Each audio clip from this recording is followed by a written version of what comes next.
naman akalain na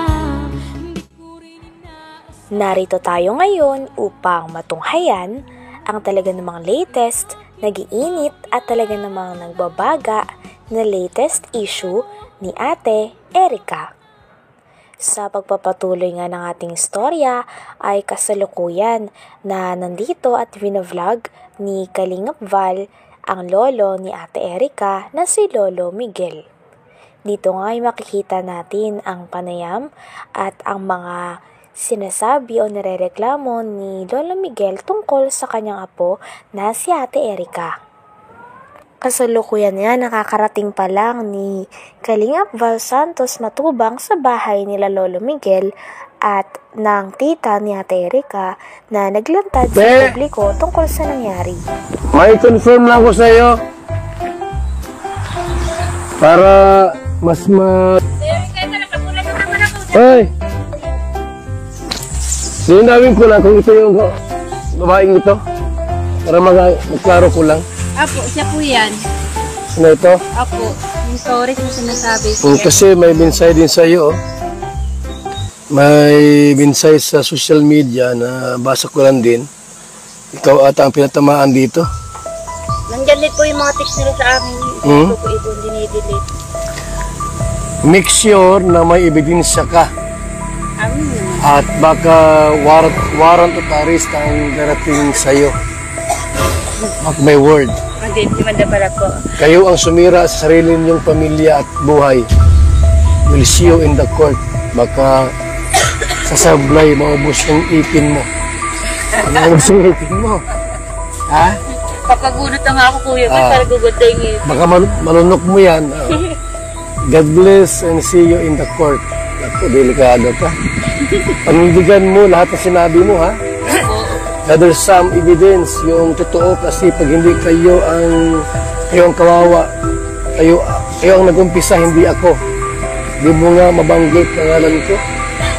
Ibitore. Sombra mo, pakialaman na hindi nyo naman pera at buhay. Be ready for yourself. Nagpauto kasi kayo, yan, kayo din nagpapahiya sa korte. Nagpauto kasi kayo, yan, kayo din, mapapahiya sa korte.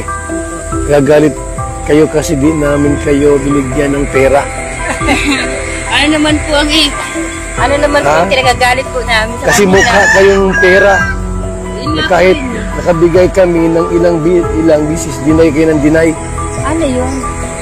Wala kami nabigay na. Ha? Tay, Lulubig, so may binsay sa'yo. Nabasa mo na ito? Di pa. You know? From Init to Nyaka Tourist. Lulumigs, ano kaya yung topic natin dito? Di ba pira at ikaw ang may hawak? Yung pira, hindi si May. Pero may hawak? Wala akong pira hinahawakan dyan. Huh? Yan o. Binasa nga agad ni Kalingap Val Santos Matubang ang post na ito kay Lolo Miguel. Habang nakikinig nga ay makikita natin na si Lolo Miguel ay talagang naiinis dahil sabi nga ni Lolo Miguel ay puro kahambugan o puro kasinungalingan ang sinasabi ng mga kampo ni Ate Erica. Kaya nga daw nagkaroon ng video ang tita ni Ate Erica para sabihin sa lahat ang tunay na nangyari dahil pinipigilan nga daw silang magsalita ng mga kakampi ni Ate Erica. Kaya nagalit sila nung nag-post ang tita ni Ate Erica. Siya nagbibigay ng pera pang bili ng mga. Kaya ako tayo nandito para malinaw ko naman kasi baka mamiyas. Mali ang salita ko, yung pala ikaw pala may kasalanan. Wala. Ha? Ako po siya talaga wala. Kasi kanyang pira. I have some evidence of what happened from the start. Isa lang to sa ebidensya namin and more pa in the court. Hindi naman ka rin. Hindi kami natatakot. Don't miss it. Nakakatotohanan lang po. You want to fix this. Ayaw niyo manahimik kasi. So this is not a joke for us. And sorry. Sorry ha, need ko na po kasi magsalita. Sumubra na kayo kay Erica. Alam mo ko, Beget, yan. Kami pa po yung Nung hindi pa si Mrs. na ospital, ako ang inuutosan nila at wala man silang alam. sa pagbibili ng mga ng steel bar, siminto, graba, buhangin. Baka, Binibigay mo sa akin ang pera. Di, ako na simple ako nagkuhan sa sa hardware. Yun. At di simple ako talagang nagbabayad sa hardware. Tapirma ako doon. Pero sa kanilang gagaling ang pera. Ganun. May prueba naman din po kami kung yung nga kanino ang pera. Kahit tiyahin ko kapag salita. Oh. So, sumubra na kayo kay Erika, sabihin ko sa iyo, hindi kayo obligasyon ni Erika, ni Kikay. Ang dami po pang anak sila. Alam pong mga anak. Ang dapat ay obligasyon sa inyo. At wala kayong pakialam doon sa pera ni Jun A. O pera namin dahil hindi po sa inyo yun. Wala kayong karapatan sa perang yan. Karapatan dahil nagpapatulong sila sa akin. Ang sabi, tulungan, diba silang alam, magbili ng magpagawa ng bahay. Ako nagpawa ng bahay na yun.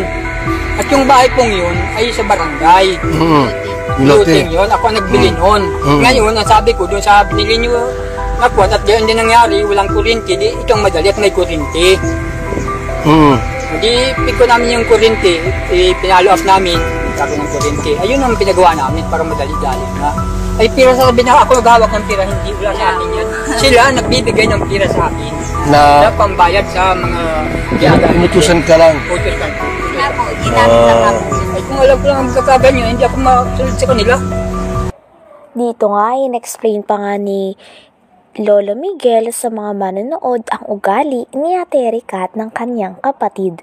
Dumating nga daw sa punto na parang sabi ni Lolo Miguel ay pinangaralan niya daw sila Ate Erika dahil hindi na daw ito nagpapaalam sa kanya kapag aalis at parang nawawalan na nga ito ng respeto. Kaya nga daw sabi ni Lolo Miguel kung ganun daw ang ugali nila ay parang hindi na pamilya ang turingan nila sa isa't isa. Kaya inaayos niya ang ugali ng dalawang apo. Sila nagbibigay ng pira sa akin Na na pambayad sa mga inutusan ka lang. utusan. Nga po, ginamit lang ako. Ay, kung alam ko lang ang kakaganyo, hindi ako masunod sa kanila. Yung ganyang ginagawa. Bakit tayo, nagkaano kayo ni Shelami at Erika, bakit nung pala inutusan kanilang bumili ng mga materialis, tapos ano nangyari pagka Ito na nga po sa iwalay kayo? ng mga hospital. Ganyan na nga po, pag-uwi namin, wala na sila, hindi papaalam, walang respeto sa amin. Parang hindi na tayo kapanito, ka-pamilya. Pagdating namin, wala nang tao dito, yun na nga, nagpunapatan lang ng konting tampo, pero hindi pa rin. Ano ko doon? Tapos kung ano pang binabato sa akin, mukhang kwarta daw. Ako, sa social media na yung Pinugulo po nila, baliktad po. baliktad nila. Kaya nga po ako nag-video niya kasi sobra na po yung mga ginagawa nilang kapaanuhan sa amin. Para po malaman po ng mga tao kung sino po sa amin tama. So, po sa mga paratang po nila eh. Nandyan din po yung ebidensya na sinasabi nila sa akin, nandyan hindi ko ini-erase yung mga text. kaya nilinaw ko kasi meron siyang pinost sa social media at na marami nakabasa. Baka naman yung sinasabi niya meron din katotohanan. Kaya pumunta ako dito. Hindi po kami natatakot, Kuya Bal. At ang Nakakatotohanan lang. totoo niya, tututusan niya. Ako ang marunong akong magkuhan sa Yan Kuya Bal, babae na yan. Ito yun. Opo, yan. Ito yan ha. yan, Opo, yan. Ito yan ang mga kalingap po. So yan o. Butog din ang masyado. Yan Ito po. sinungaling. Yan po Kuya Bal, araw-araw po yung kausap ni May, umaga, gabi, yan mukha na yan. Yan. Bakit itong babae ito pumasok sa buhay ninyo kina Erika at Shelami? Halungkat niya Sino ba ito? Si Meteoris po yan. Kilala niyo ba ito? Kung kamag-anak niyo ba ito? Hindi pa po namin yan nakikita. Tay, kamag-anak mo to, Tay? Hindi ko pa nga nakita. So, Personal. Ngayon ko lang nakita. Bakit nakialam sa buhay ninyo? Yan, hindi ko po alam. Lagi po Ewan ko kausapin na, nila baka eh.